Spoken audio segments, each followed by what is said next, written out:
Have you ever mistrusted your gut and thought to yourself, "Oh my goodness, my gut was telling me that I shouldn't pursue that relationship, or my gut was telling me to be cautious and I wasn't listening." I know I certainly have. The gut has so much to do with our body, our physiology, and our emotions. So there is truly a gut biology connection. And it's really fascinating because as a always very interested in the research in college, I was a dual major in biology and psychology and a minor in French. And my psychology professor, I was also doing research in psychology and working about 30 hours a week to pay for college. But my psychology professor said, Anna, you are burning the candle at both ends. Choose a major, choose psychology or biology. And I said, how do you separate the two? I said, I can't. So I pursued the double major, and I continue to this day to recognize the mind body spirit soul connection and how important it is if we want health, if we want healthy relationships, and if we want to really uh, live a joyful, happy life, we have to understand this mind body connection.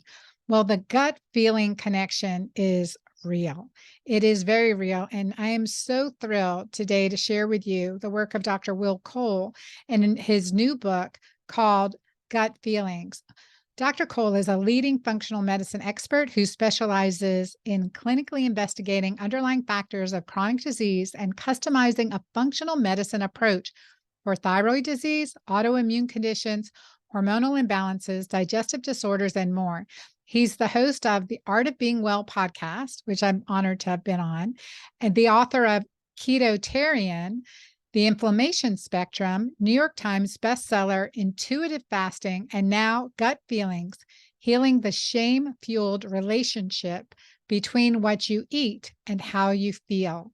So his book comes out March 21st, and I had the pleasure to get a pre-release copy, and I'm so excited to share this interview with you today. I know you will find some really comforting news as well as next action steps. So let's go ahead. Let's get started. Dr. Will Cole, I am so happy to have you on the Girlfriend Doctor show. Welcome. Thanks, my friend. It's nice to catch up with you.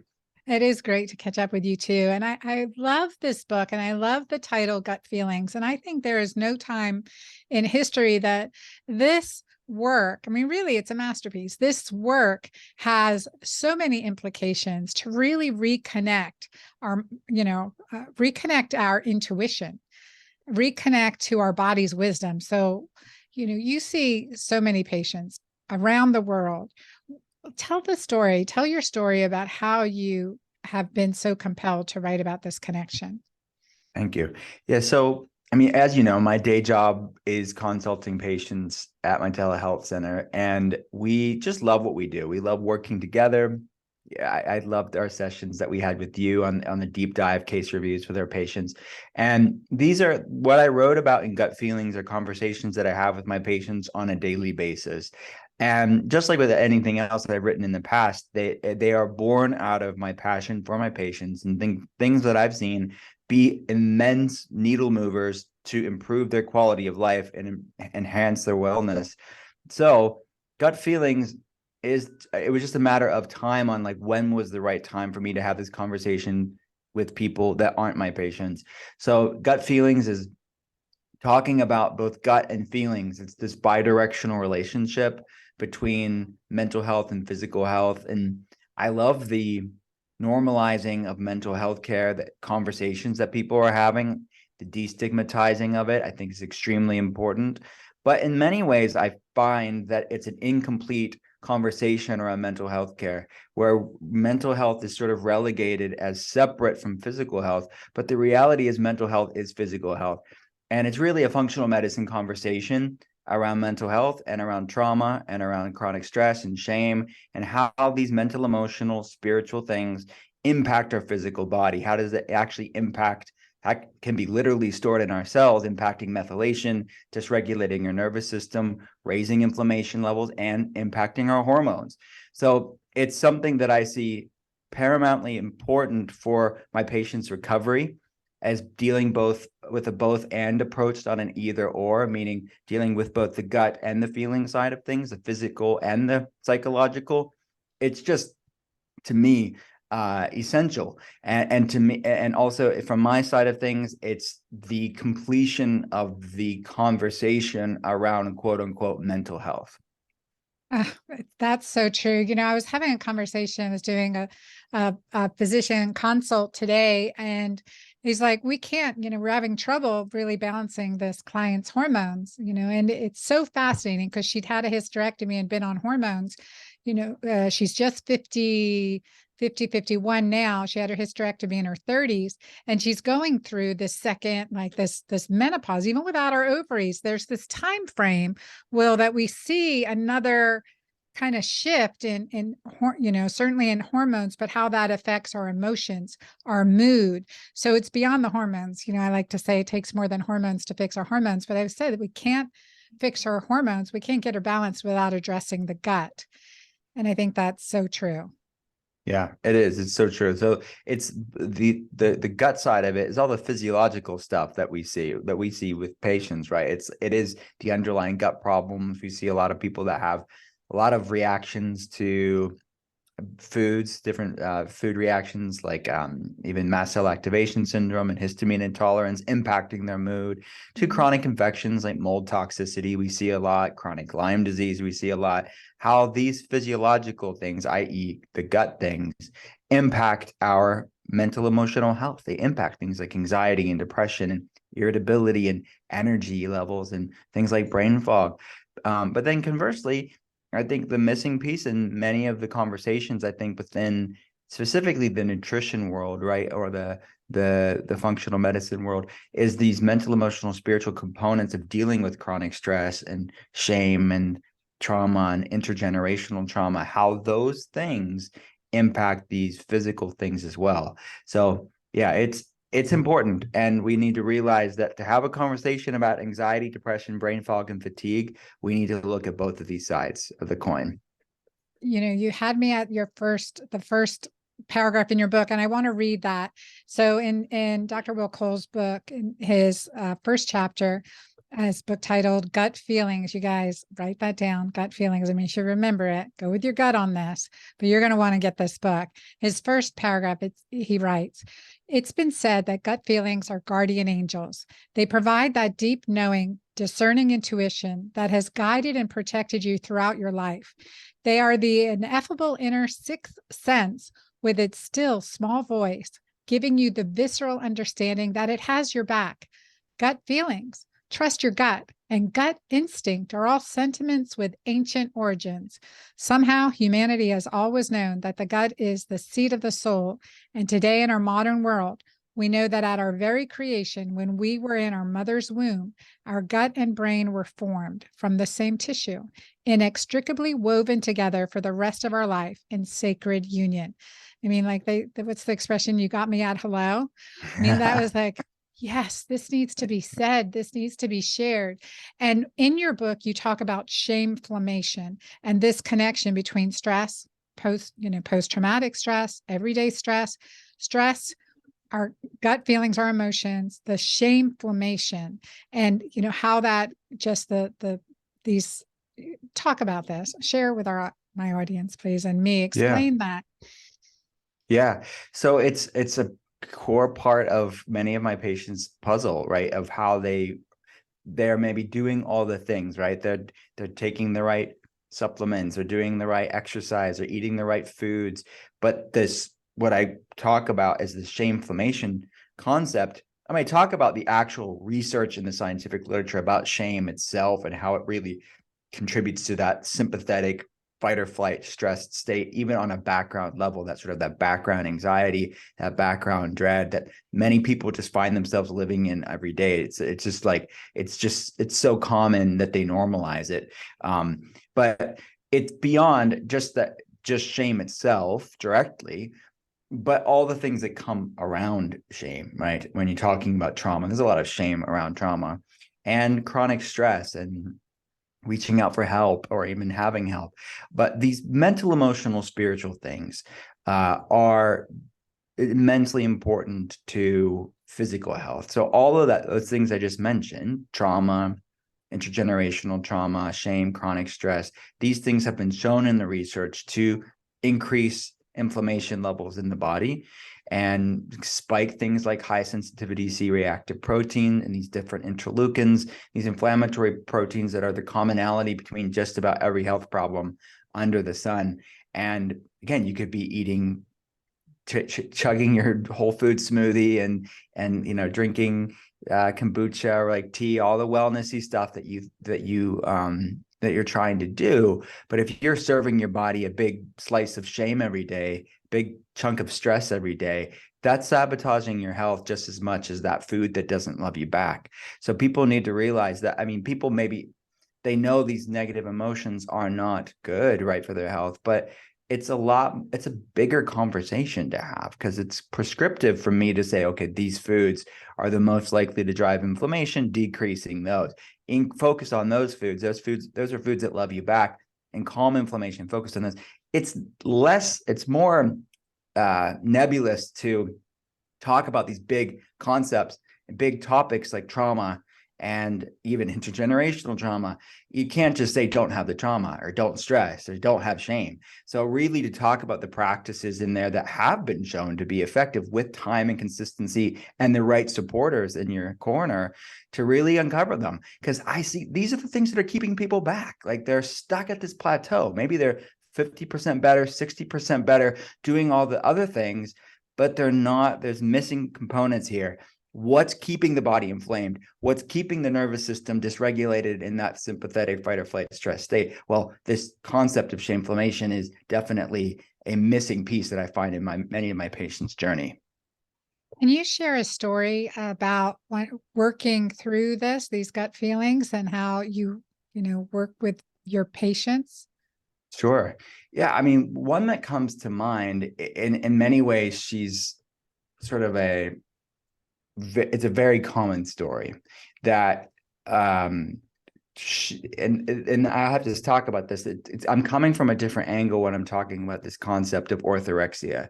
And orthorexia, for people that don't know it, it's disordered eating around healthy foods. There's people that get orthorexia through different means, right? But many of my patients, they have different autoimmune issues, different inflammatory problems, different methylation gene variants that make their body more sensitive, let's just say, or hypervigilant to different things. And they didn't set out to be orthorexic, right? They didn't set out to be like a supermodel and wanting a rail thin body. And like, they're not interested necessarily in these more superficial things. They want to look healthy and be healthy and feel confident, but it's almost, they know it's a natural byproduct of radiant wellness. That's the point I want to make here. Is there are people that are just trying to do right things, and then they find themselves having reactions to healthy foods, where it's the salad that's causing the bloating, or it's the random nuts and seeds that are causing digestive problems, and like all the things that they were quote unquote supposed to do, they're having flare-ups from it. So then they end up having to have like 5 foods that they're whittled down to nothing, and they end up having a lot of, in addition to the physical trauma of having flare-ups from these foods, there's this mental emotional component of never wanting to feel like that again, right? So they've like whittled their food, breakfast, lunch, and dinner down to 7 things, that there's this sort of inadvertent backdoor orthorexia that can happen because there's a lot of stress and shame and obsession in some ways around food and around their body. And they feel like food isn't their friend, food has turned on them, and then their body has turned on them. And as they talk about it in the book, like if you even think about the concept of autoimmunity and what's happening on a physiological level, it's molecular mimicry, right? The immune system, the researchers say the verbiage that's used many times is the immune system has lost recognition of self. And that's happening on a physical level. But I think how much of that is also happening on a mental, emotional, spiritual level, is losing recognition of self. And it's like, there's so much confusion, there's so much disillusionment, there's so much like overwhelm about all of this stuff. Like what's up and what's down, and nothing makes sense.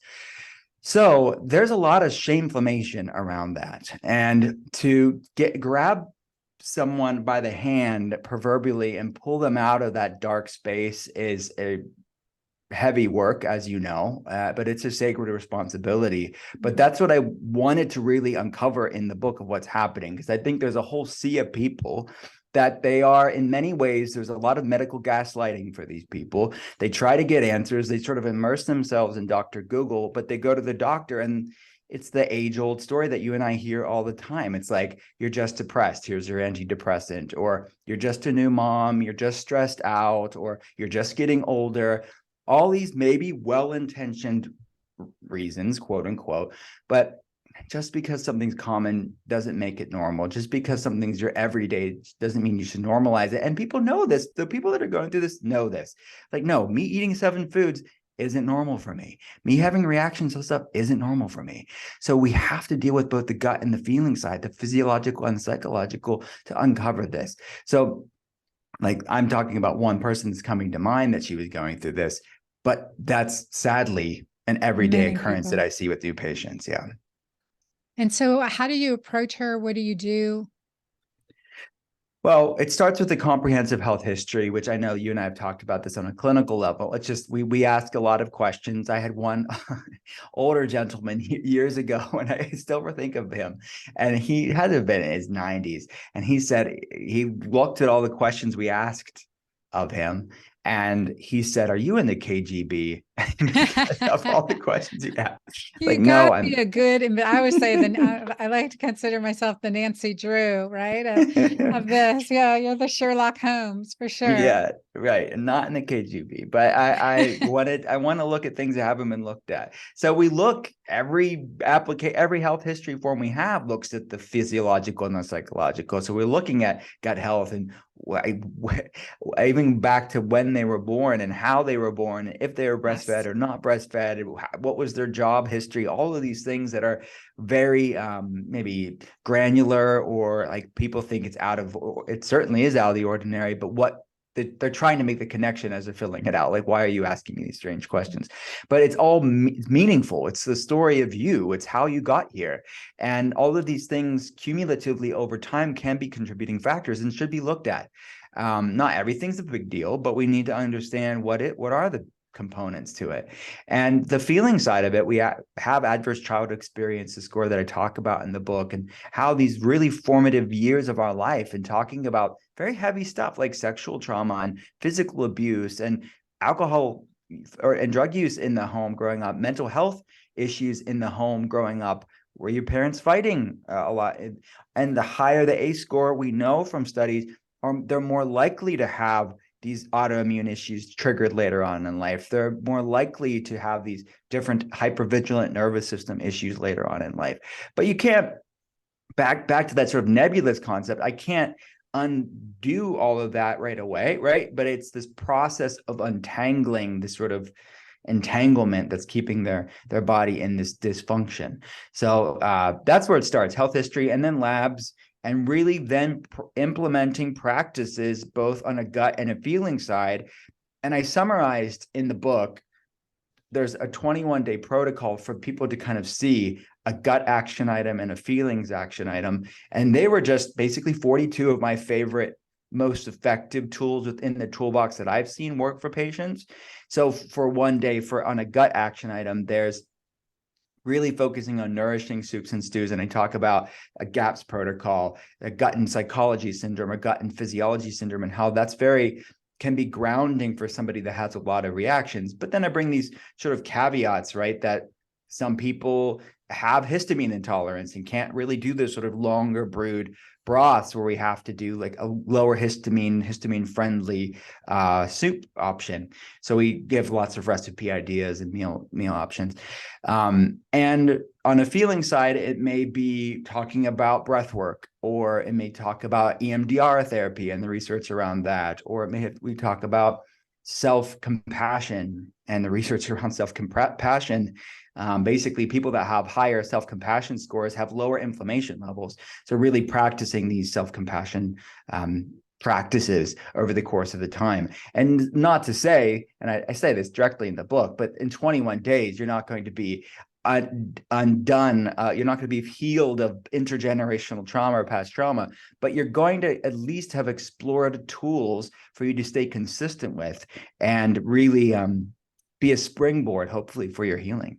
Oh, yeah. And one of the things with ACEs, so adverse childhood experiences, is that I noted that, research has also verified that women who have had adverse childhood experiences have a significantly harder time with menopause, perimenopause, and beyond.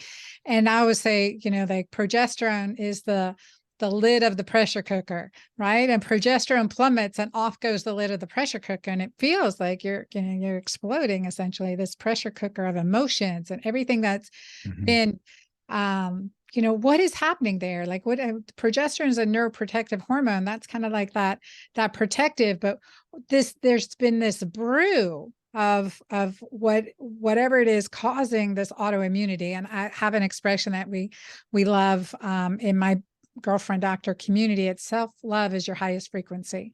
Self-love, and I would say self-compassion is your highest frequency. Well, this pressure cooker from adverse childhood experiences causing, sometimes often autoimmune issues, this destruction of the self. It's hard to comprehend how something so long ago can affect us many years later. Yeah. And it's cumulative, right? It's like many people, they didn't have some, I mean, we have a lot of children and adolescent patients. I mean, autoimmune issues are happening earlier and earlier, sadly. But for many people, it is that tipping point. Like something was a tipping point, and they may not know what the tipping point was. It may be out of the thin, air, so to speak. I mean, to them, they don't see it. Or it may be, it be maybe obvious, like it may be a stressful time in their life that they went through. It may be going through a divorce. It may be childbirth for some people. It may be a virus for some people. It may be a toxic, moldy home for some people. It may be, some environmental toxin pollutant that set it off. But so we have to deal with the physiological stuff, maybe the mold toxins, the environmental toxins, getting the gut healthy, or dealing with the reactivated virus. That's all the gut stuff that I'm referring to.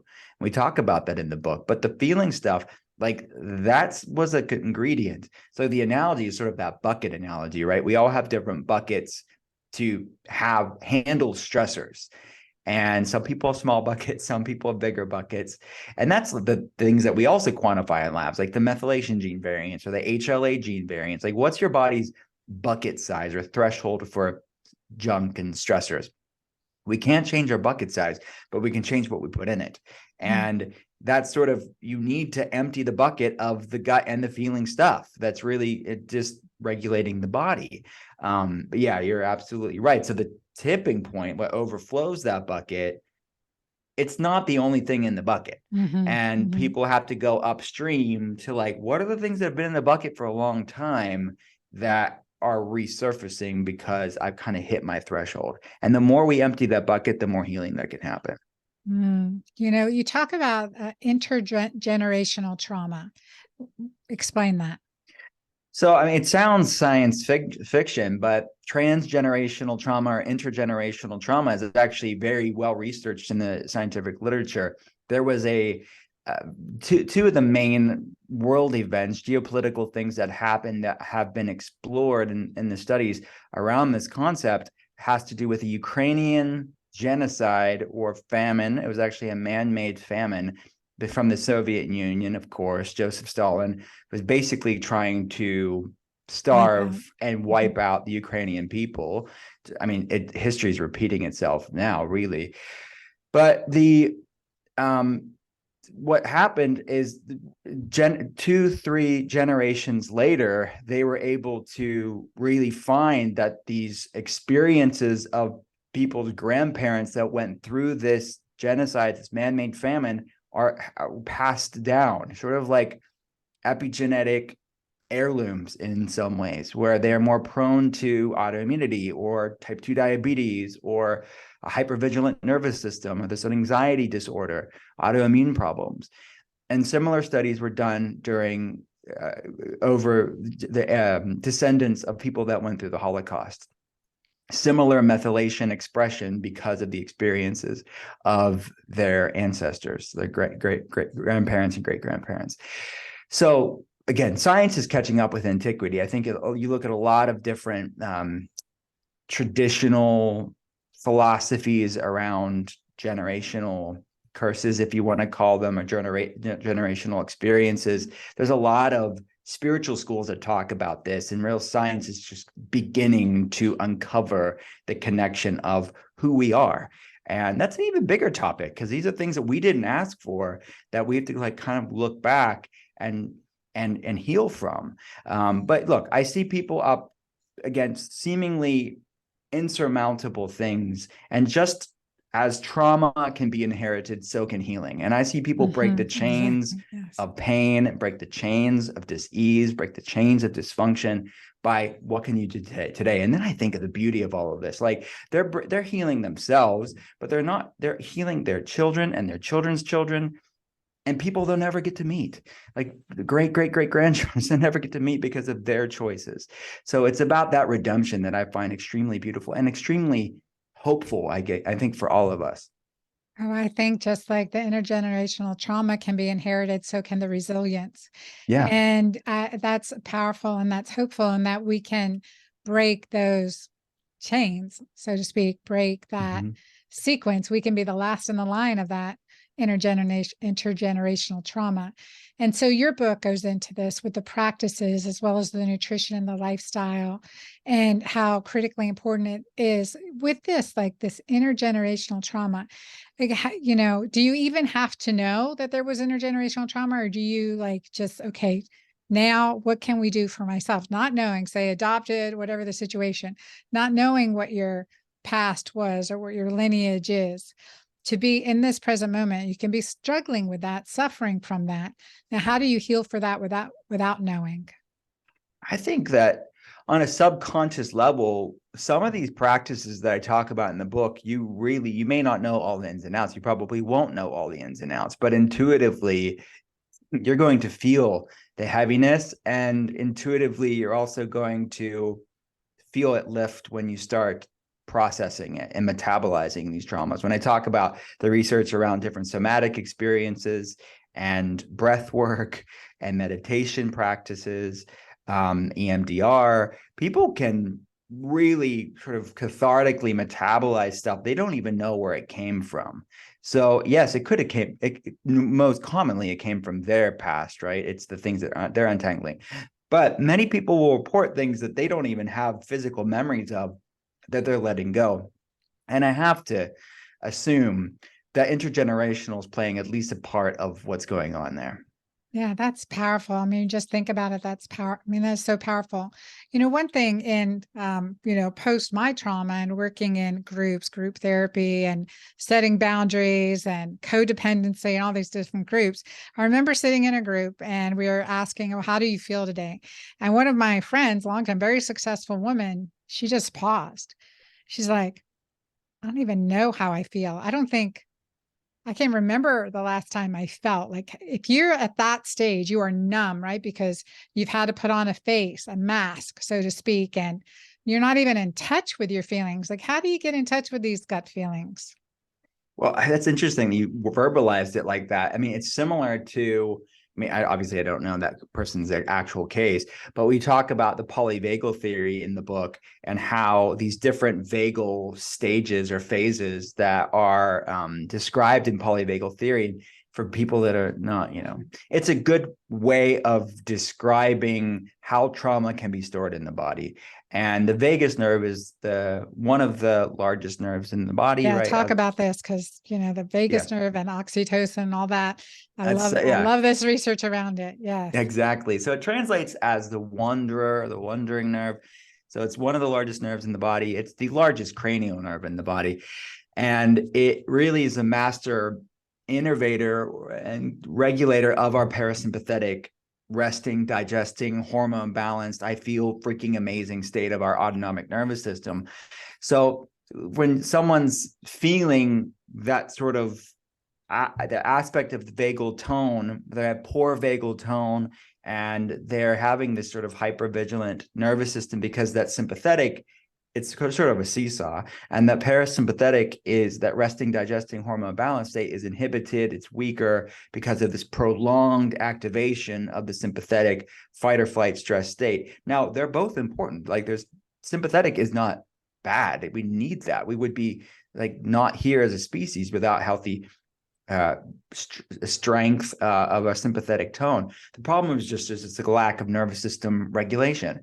And I see people like this where they'll say, I don't feel anything, or I'm kind of sort of numb to it, and they're just so used to feeling a certain way, they don't know anything else, that they're sort of just coping and getting by, and not really, they're just used to that dysregulated state.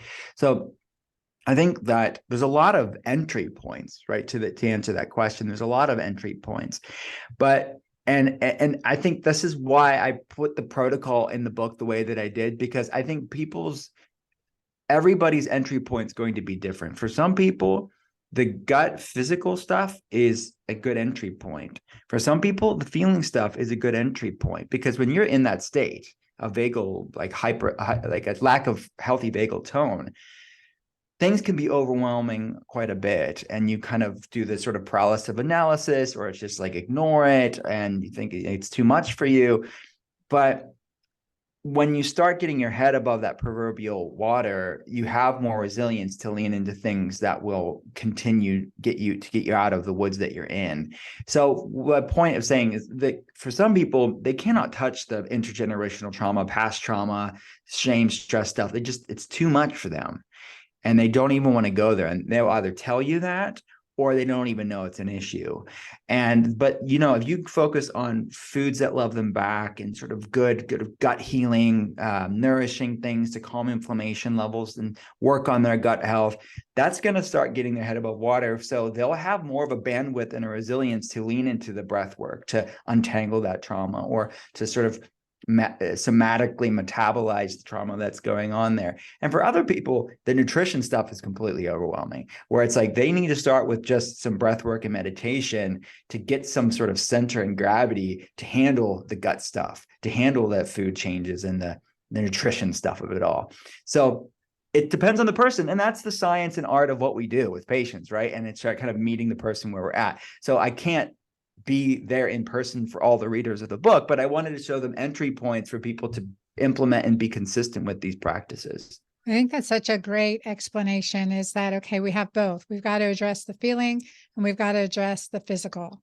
So we've got to address the emotional, and we've got to address the physical. The physical can be causing that, overflow in that toxic bucket, and, that overwhelm. So getting that inflammation down, which toxic emotions are creating inflammation. So by getting that inflammation down, you now have capacity to handle more. Do what you can with the exercises. Eventually they'll come into balance. They'll come into they'll work together. They'll work hand in hand to get that synergistic rapid result. Because I've noted, in fact, in my girlfriend doctor club today, we have my girlfriend doctor club call, and one of the women, one of my participants, she said, Dr. Anna, I did great with keto-green 16. I lost 10 pounds in 16 days. I feel better than I have in years. And then, life resumed, and I'm back to my sugar cravings. I'm back to this. And I said, those are the ruts in the road. We have to figure, I'm going to give her your book. We have to figure out, like, why, what's serving you? What is the sugar doing? How is that serving you?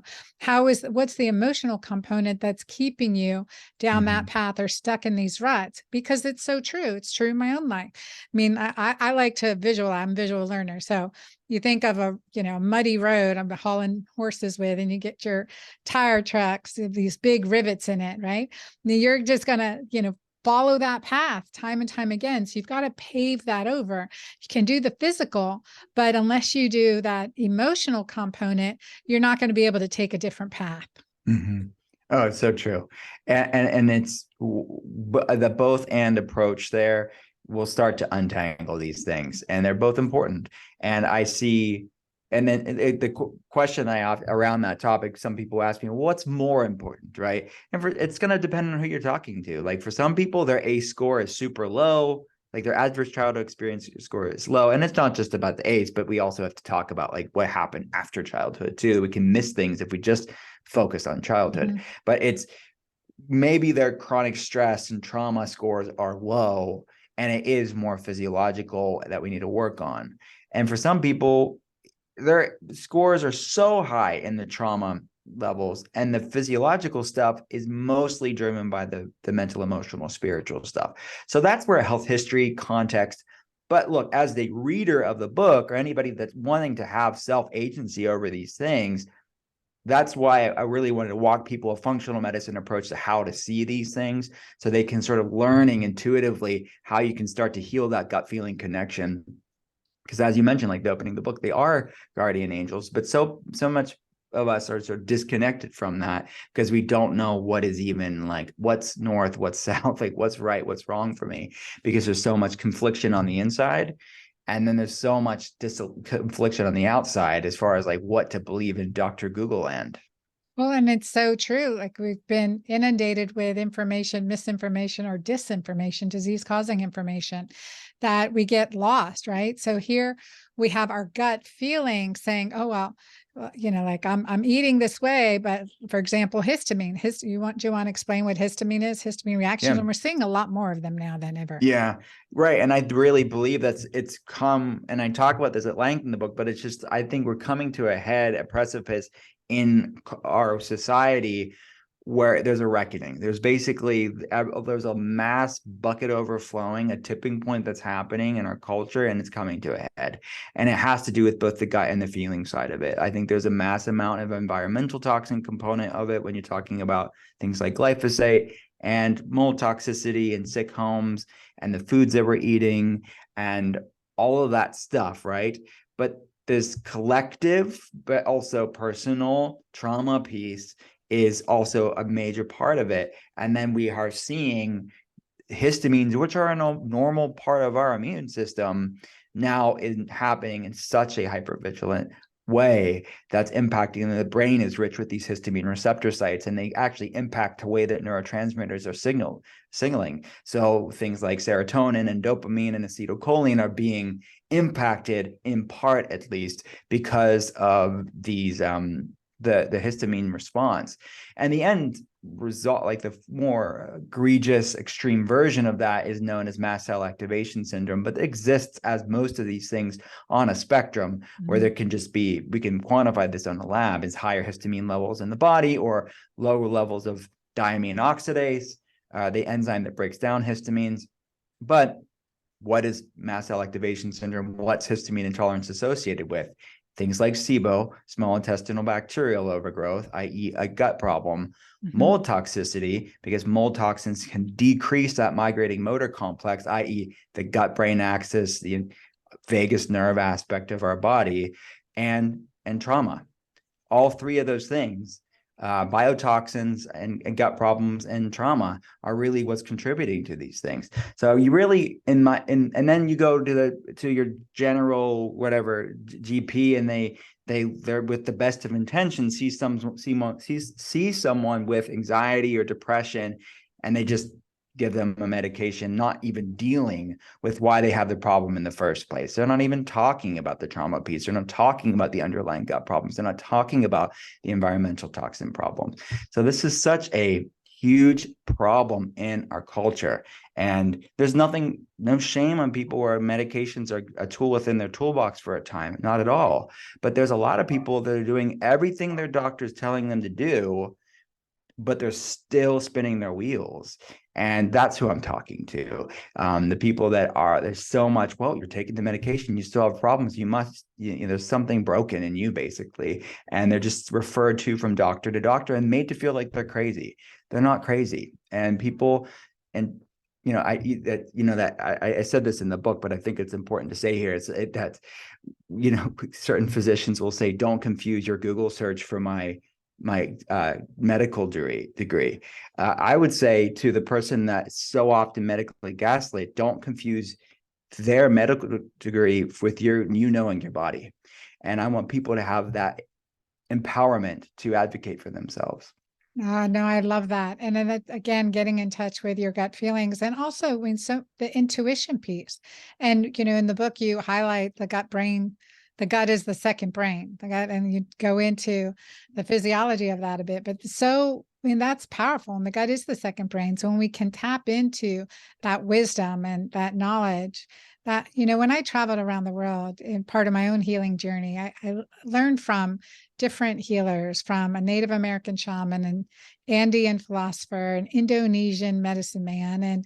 And one thing they all said, it's a very different cultures, no interrelationship, right? They're not communicating.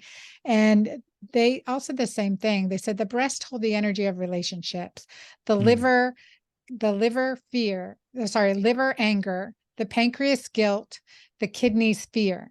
And each of them said it in their own way, but it was the same thing. And when as a physician trained in Western medicine, after hearing it the third time, I'm like, this must be something to this, right?